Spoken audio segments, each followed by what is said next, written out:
Al-Mukarram Ananda Ustadz Saleh Mahmud sudah bicara soal pasang surut keimanan. 13 tahun lamanya Rasul berjuang di Mekah, memulai dari sini, membangun iman, menata akidah, meluruskan keyakinan.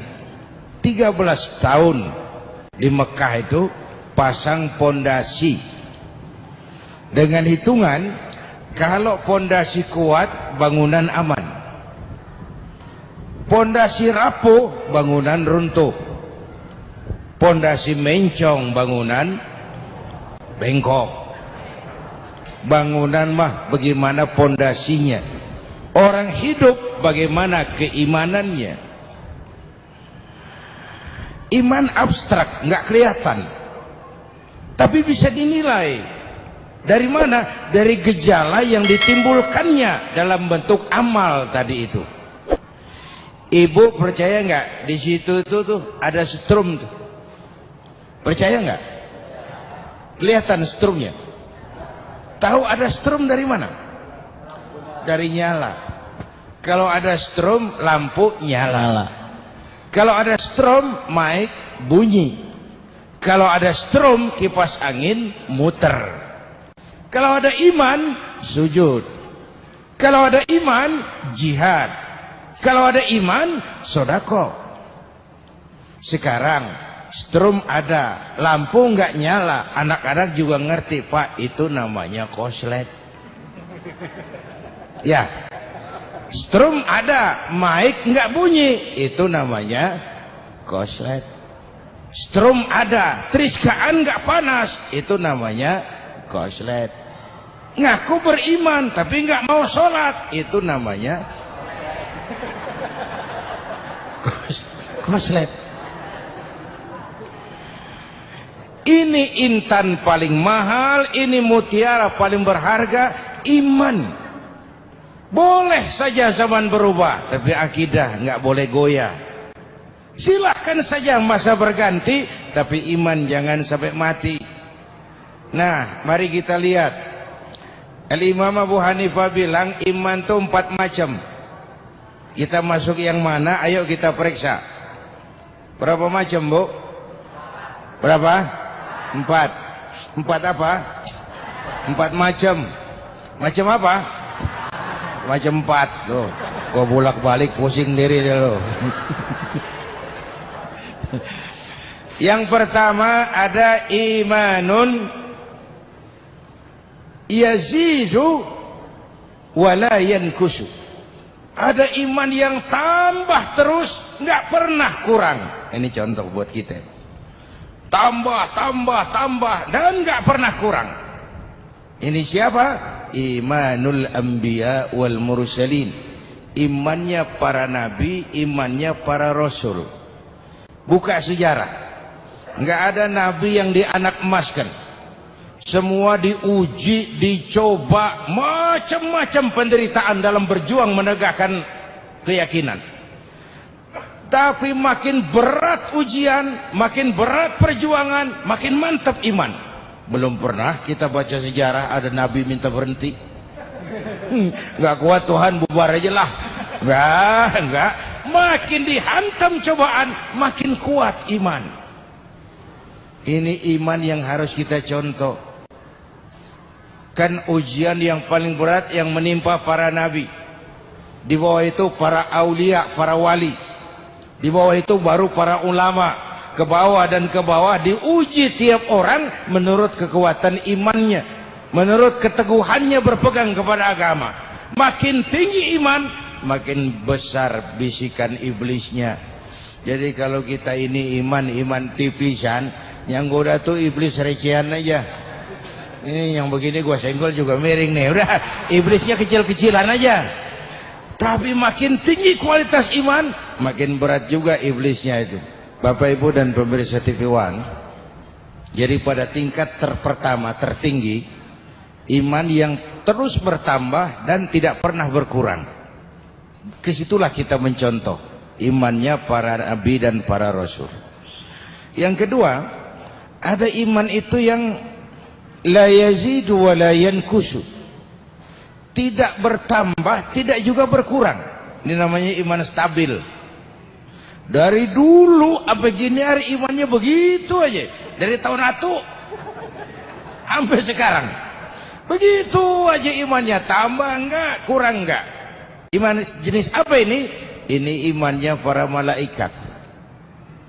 Dari dulu ya gitu aja, tidak bertambah, tidak juga berkurang. Karena indikasi berkurang dan bertambah dengan amal dan maksiat. Berkurang karena maksiat, bertambah karena amal kebajikan. Nah, malaikat nggak nambah tuh amalnya. Ada malaikat yang sejak diciptakan disuruh tasbih, tasbih aja, yang lain nggak. Ada malaikat yang sejak diciptakan disuruh nyabut nyawa, nyawa aja dibedolin, yang lain nggak. Ada malaikat yang sejak ditugaskan disuruh ya nyampein wahyu, wahyu aja urusannya, yang lain enggak. Tapi malaikat juga imannya enggak berkurang. Kenapa? Enggak ada kecenderungan maksiat. Enggak pernah Jibril kita dengar korupsi ayat. Wah, nih ayat bagus nih, gue pakai sendiri aja nih, nggak usah sampein sama Muhammad. Enggak pernah. Malaikat maut nggak pernah salah. Orang belum mestinya mati dimatiin karena nggak demen. Enggak. Statis, stabil. Dari dulu sampai sekarang imannya seperti itu saja. Tambah tidak, kurang pun juga tidak. Ini jenis yang kedua. Yang ketiga, imanun yazidu wa yankusu. Kelas iman yang bisa bertambah, bisa juga berkurang. Kadang naik, kadang juga turun. Ini umumnya kita. Kadang-kadang iman naik, gua keluar dari masjid. Masya Allah, la ilaha illallah, la ilaha illallah. Naik.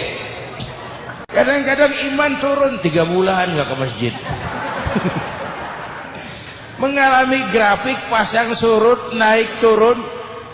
Itulah romantikanya. Itulah perlunya menjaga nilai keimanan itu. Kalau dia turun jangan sampai terlalu drastis. Syukur bisa naik dan itu perlu tahapan. Paling tidak kita bercermin dari kehidupan para nabi dan rasul, bagaimana ketika mereka menghadapi tantangan dan cobaan iman.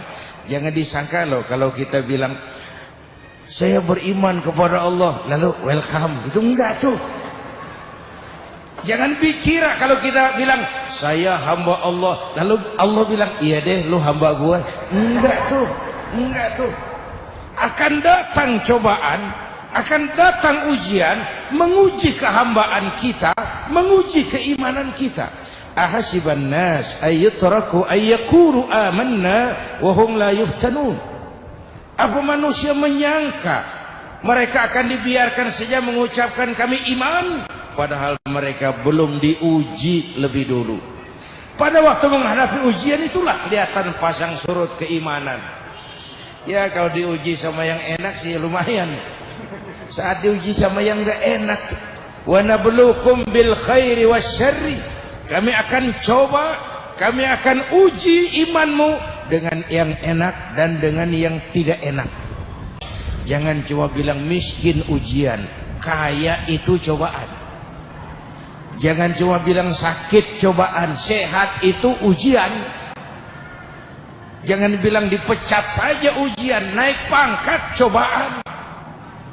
Kita sering lulus diuji dengan yang enak, tapi gagal diuji dengan yang enggak enak.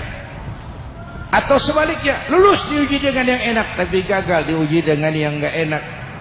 Punya duit, cobaan, banyak duit, ujian. Tapi belum pernah saya dengar orang ngomong, Ustaz, saya lagi diuji sama Allah. Kenapa Pak? Duit saya lagi banyak. Belum pernah. Kalau sudah bangkrut, kere, kismin tuh bapaknya miskin. Baru merasa diuji. Para nabi dan para rasul sudah menghadapi itu. Dalam berjuang yang diuji berhadapan dengan anaknya, dengan bapaknya, dengan istrinya, dengan umat yang kelewat bandel. dengan segala macam fitnahan, lolos, naik grafik keimanannya. Jadi ini klasifikasi yang ketiga. Yang keempat, ada iman yang paling jelek, imanun yankusu wala yazid, iman yang kurang terus dan nggak pernah tambah. Umumnya orang munafik itu ada iman, tapi karena imannya pura-pura, makin terkikis, akhirnya habis sama sekali.